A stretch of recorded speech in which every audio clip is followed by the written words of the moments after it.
Hi friends, এই দেখো মাটির হাঁড়িতে ভাত রান্না হচ্ছে। আমাদের ঘরের সামনে যে জায়গাটা সেখানেও অনেক ডাটা হয়েছে, অনেক ডাটা ওই সামনে রয়েছে। আমি দেখাতে পারছি না কারণ কয়েকদিন আগে বৃষ্টি হলো না, সে বৃষ্টিতে কাদা কাদা হয়ে গেছে, ভিতরে যাওয়া যাচ্ছে না, যার জন্য আমি যাচ্ছি না। পাশের থেকে দেখাচ্ছি নারকেল গাছে যে ছোটো এটা মুকুল আসছে নারকেলের। আর এ পাশে কচু গাছ, তারপর কলা গাছ আছে লাগানো। এই কলা গাছ ছোটো কয়েকদিন আগে লাগানো হয়েছে আর ও ফল এসছে, মানে কলার মোচা দিয়েছে একটা, খুব সুন্দর দেখাচ্ছি।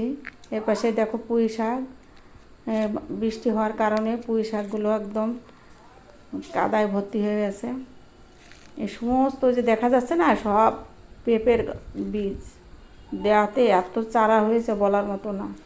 আর যে কলাটা বলেছি, এই দেখো কলার ছোটো গাছে কলার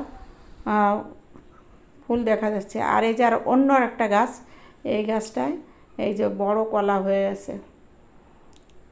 এটা আমাদের ঘরের, এই যে ঘরের সামনে একদম লাগা। এখানে দুটো কাঁঠাল গাছ ছিল, কাঁঠাল গাছ দুটোকে কেটে ফেলেছি।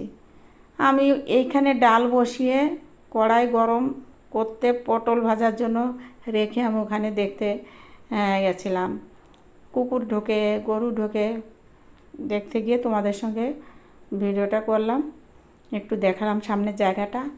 তারপরে এসে ডাল ঘুটে জল দিয়ে দিয়েছি, গরম জল। আর এই দেখো পটলটা তাড়াহুড়ো করতে করতে পুড়ে আছে। ঠিক আছে, এটা ভাজা করছি। আর এই ডালে এখন লবণ আর হলুদ দেবো স্বাদ মতন, পরিমাণ মতন। এরপরে কাঁচা লঙ্কা দিয়েছি, তো কাঁচা লঙ্কা মানে ভাজাতে দিয়ে দিয়েছি। আর এইখানে এখন দেব না, ডালে দেব না, ডালে দেব পোড়নের সময় কাঁচা লঙ্কা শুকনো লঙ্কা দেব।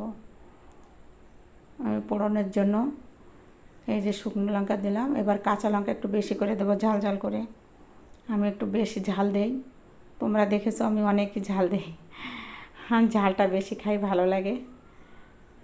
ঠিক আছে, এখন আমি পোড়নটা দিয়ে আমি একটু স্বস্তি বোধ করব, কারণ খুব গরম পড়েছে, ভীষণই গরম পড়েছে, রান্না করা যাচ্ছে না। যদিও আমাদের উপরটা করার পরে আমাদের নিচে ঠান্ডা আছে, তবুও তো গরম গরমই।